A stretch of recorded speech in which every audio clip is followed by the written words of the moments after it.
Welcome to Tab News, your weekly conversation about faith-based news and information. Tab News is brought to you by Tab Media Group, which publishes the Alabama Baptist newspaper, the Baptist paper, the Kids Edition newspaper, and a variety of other books and resources. I'm your host, Jennifer Rash. The studio is Reverend Gregory Clarke, who is almost at his 40th year as pastor of New Hope Baptist Church in Birmingham and has recently announced that he plans to retire at the end of the year. So, Pastor Clarke, thanks for joining me. I'm so glad to be here. I appreciate the opportunity. Oh, fantastic, fantastic. We were just talking about how we have known each other for a while. A long time. Yes, very long time. Yes. So it's been fun to cover you through the years. As you know, through the Alabama Baptist, we've kept up with you. Right. New Hope is part of Birmingham Metro Baptist Association. That's correct. And through the years, we've covered the different stories. So, so wow, I have so many questions. New Hope has grown so much and has expanded its ministry so many different ways through the years. But let's start with just the pending retirement. Okay. What brought it to now? I think that I know that it's a season in time for a transition. My congregation has grown older with me. Understand. And so now I still have a large ministry, both locally and on broadcast, and also when we live stream. So I have a large audience, but my average age of person that's under me is average around 50 years old. Okay. And so I think that you need to transition to attract younger people. Yeah, so just kind of the flow, right? Yeah. The flow of life, to all that happens. So with almost right at a 40-year ministry at New Hope, take me back to the beginning. Were you at other churches before then? Is New Hope in your church? I've never gone a year without pastoring. Wow. My first church was in Warrior, Alabama, and it was Mount Arad Baptist Church. I had it was like 15 members when I went there, and I stayed for 2 years, and they had grown up to about approximately 40 members. But my living in Birmingham, and at the time I was bivocational, the traveling, and I didn't have some of the things that I needed, such as a music ministry or anything like that. And I just really got to burn out. Yeah. And I decided to leave that church after 2 years in February. I had started preaching it 11 months before then. So before 12 months ended, they had called me to pastor. And then I left in February of 1986, and in October of 1986, New Hope called me to be pastor. Oh, okay. So I guess this is what I was supposed to do. Yes, it sounds like it. It sounds like it. And so through those years, well, before we get to New Hope's life, tell me just your call to ministry. What was that like? When did you know that was where you were headed?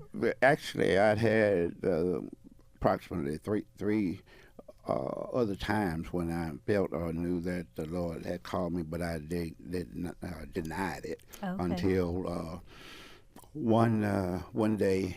I used to go to to prayer meetings at my church, my home church in New Rising Star Baptist, where Reverend Dr. Thomas Chappelle was my pastor. And I had gotten so much into midday prayer services and Bible study, and I knew that the Lord had called me. And one day I just prayed, Lord, if this is really what you want me to do, I need you to show me, hold my hand. I didn't know what I was asking for, because that night when I went to sleep, I literally felt someone grab my hand. It scared me to death. I woke up, I was sweating, I was crying, and I went and told my pastor what the situation was, and that was that. Oh my goodness. The Lord definitely answered that prayer. I don't know if that's what I wanted. Oh my goodness! Wow. So, so as you move into New Hope, then, again through the years we've covered just the amazing things that y'all have done in the community and the ministries that you've had. Mm-hmm. What was it? Did you just know what to do? How did you know to fill those gaps that you were Well, finding? actually, I had a financial background. I went to the University of Alabama, and I was majoring in business there. And Okay. I've been agent for Metropolitan. When it changed over from Metro Life to just Metropolitan, Okay. accident car, whatever, and I've also have been a commercial loan officer at a bank. Okay. So I from that aspect, I saw businesses that were created, dissolved, and recreated, and so forth and so on. So putting the sales experience along with the financial knowledge helped me to do this. Okay. And New Hope at one time had multiple campuses.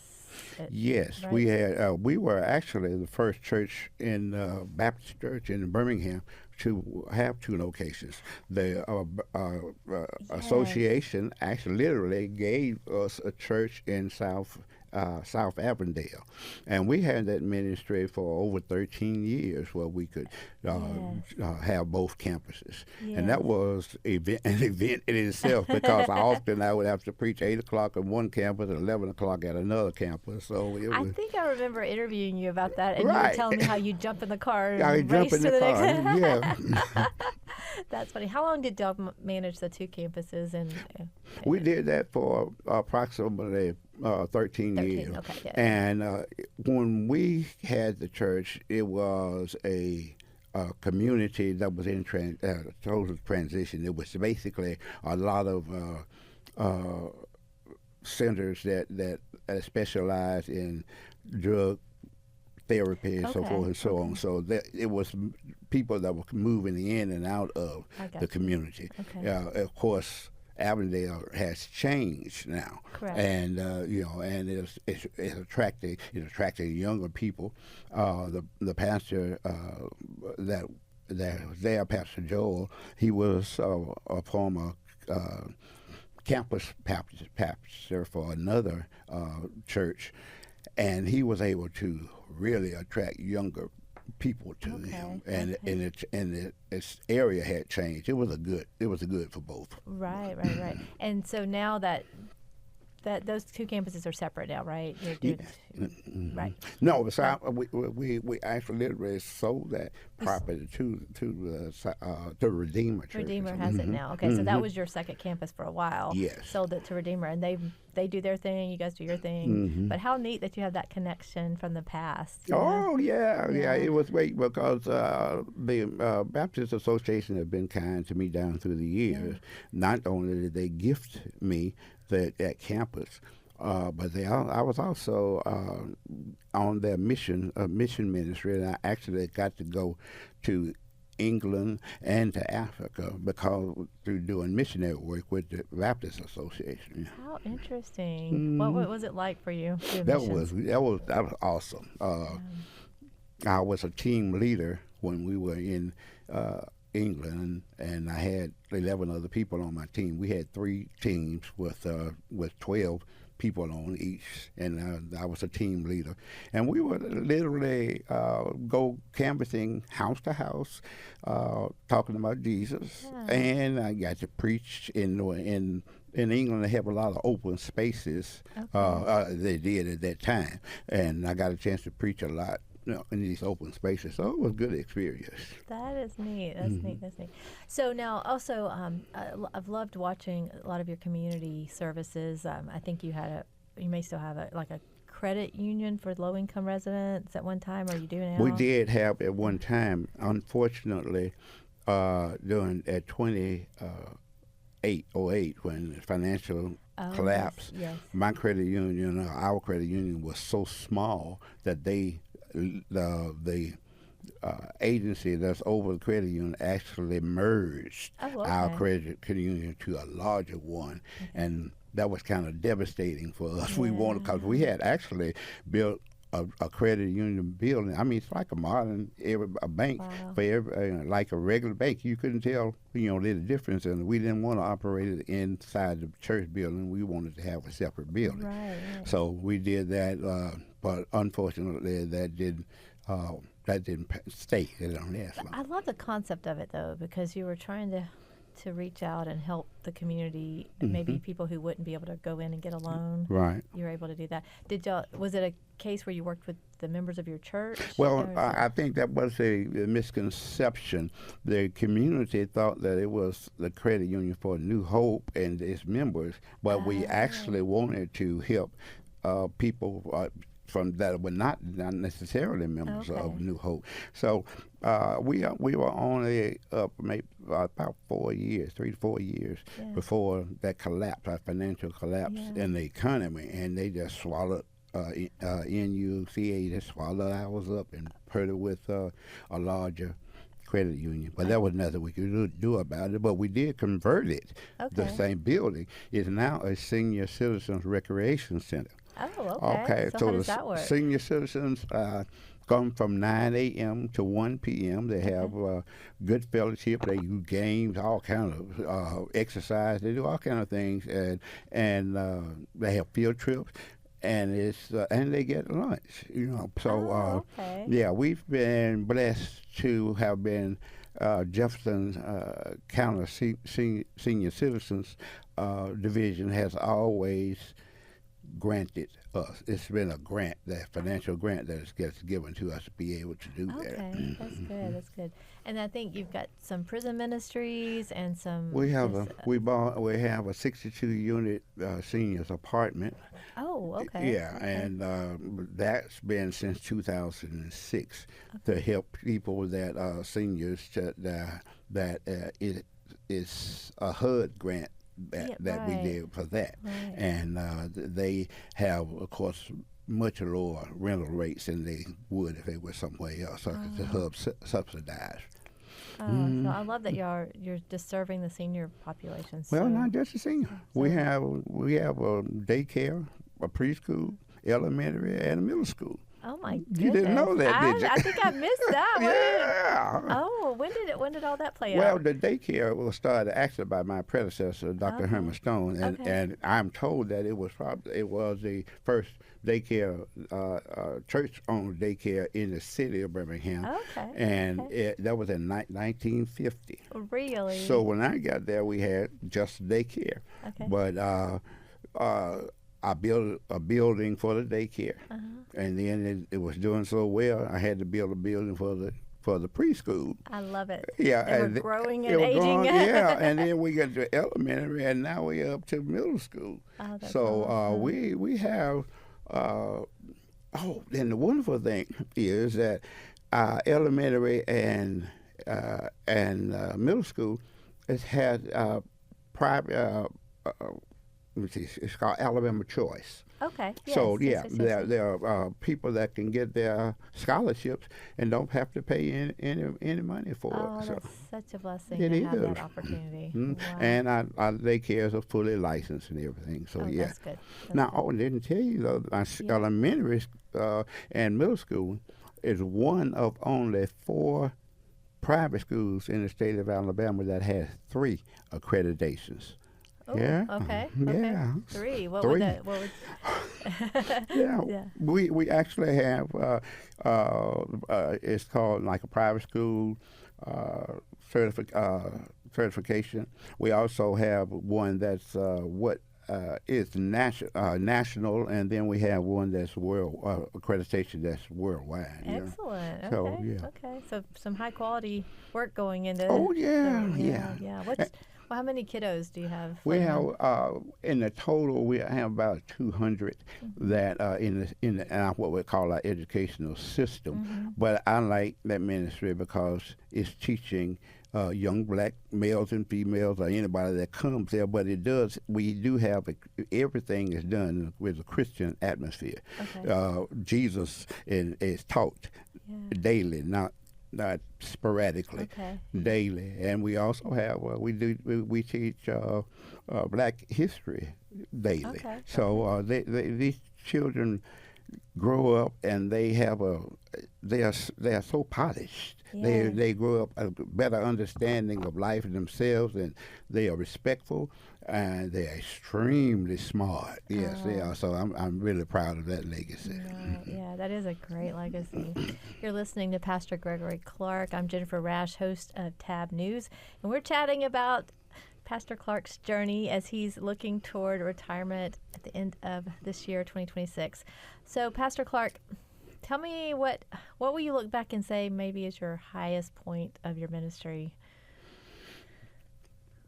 Other than this thing, I think for me personally, just a personal experience was when I was invited by Governor Don Sigelman to do his inaugural prayer. Wow. Well, that was a highlight for me to do that. Yeah, wow. And just so many things that you've gotten to do, like you said, the missions and the local ministries and expanding so many different community resources and services, and how you're the tentacles of New Hope are just all throughout Birmingham, and what an amazing legacy. But that would be a neat platform to be on that, doing the inaugural prayer. Wow. Yeah. That's pretty powerful. Were you nervous? Yes. Yes, I was. But we got through it, and I just thank God for that experience. Yeah. That's so good. So on the opposite extreme, what would be one of your lowest moments? Of course, 2007 is when the government charged me and convicted me of tax issues for only $36,000. That was the lowest, because I knew that $30,000 was below $30,000 was a misdemeanor, and the prosecutors that did this actually sent it kept going back and back to try to find enough to get it over the $30,000. Right. And it was only $36,000, but I was incarcerated for 18 months. 18 months. Wow. Where were you? I was in Atlanta. Okay. What was that like? I thought of the ministry there. Did you start a church? I did, really. I actually had 23 students in there that were got ministry training, 3 of which now are pastoring in other states. Yeah. Wow, Dr. Clarke, you just took advantage of the opportunity, right? Yeah. Oh my goodness. And so your church kept you as pastor, because you're still the consecutive nearly 40 years. And so what did you bring back home when you served your time, and you saw it probably as a mission field, really, right? A ministry opportunity. What did you bring back to the church? Who were you in the new season of life for Pastor Clarke? I think I was more compassionate for those more unfortunate and people that are incarcerated, because I had built a ministry inside the federal government prison, and so I started to reach out further to engage in prison ministry, and that's still dear to my heart right now.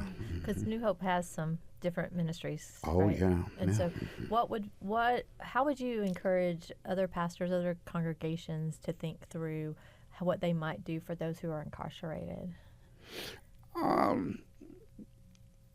I found that there are people that are incarcerated that they have a hunger that's a little bit different than when you're not incarcerated. You have a captive audience, but they tend to be hunger and thirst, as Scripture says, and want to hear something encouraging, uplifting, that there's hope for, if not for them physically, there's hope for them spiritually, and that somebody cares. That somebody cares. There were so many inmates in where I was in a facility that has housed over 70 men. It was a lot more. It was a big building that had 70. I was never really locked up, and I've never been handcuffed. I was Yeah. just. Well, because of what is that, white collar? Is Yeah, that what it it's was called? called, Yeah, white collar. And I'm assuming you probably had a fine to pay or pay something. Oh, and, yeah, fine to pay and the time served, but not in a traditional. Right. Right. The facility you're talking about gave you more freedom to mill around and make. Well, actually, the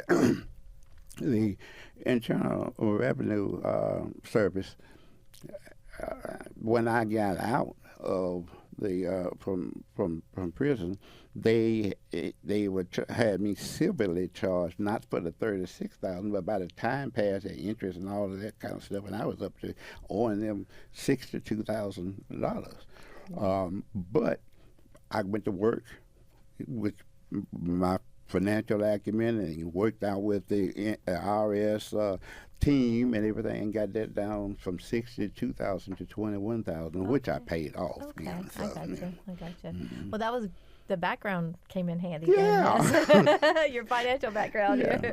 Good. Oh, so you bring that back to the table. You have a different level of compassion, probably a different just insight that you can bring, and then you launch these new ministries, and you watch New Hope even grow even more.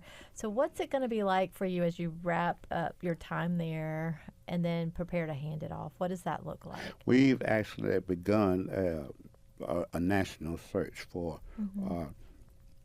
someone to replace me, and a transition has already started. We've already put together a pastoral search committee, and actually, like I said, I've been going to different conferences and stuff and spreading advertising and things of that nature. So we've had over 40 people now that have responded, and and there's going to be more to come. They're going to close out at the end of September to choose to get down to a much more manageable number, and then they'll start hearing people coming in. So I think that the transition overall is going to be good. Okay. How about the people? You've been there now for some of the people's whole lives. Yeah. How do you help them be okay with this move and be ready for the new person, and to give the new person as much love and respect? Well, I think it depends on how you